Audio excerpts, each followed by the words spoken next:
Setiap pagi, kita mengulangi rutin yang sama tanpa pernah benar-benar mempersoalkan maknanya. Kenapa kita kemas kartel? Adakah sekadar untuk nampak cantik? Atau sebenarnya kita melatih disiplin diri? Dalam perkara kecil, kita membentuk siapa diri kita.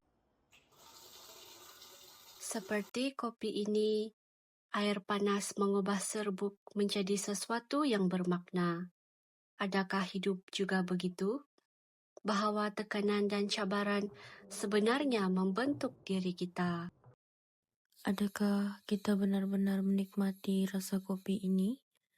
Atau kita hanya meminumnya sekadar untuk mendapatkan tenaga? Dalam hidup ini, adakah kita benar-benar merasai atau sekadar melalui sahaja? Mungkin jawabannya bukan pada kopi itu, tetapi pada cara kita melihat kehidupan. Perkara kecil sebenarnya membawa makna yang besar.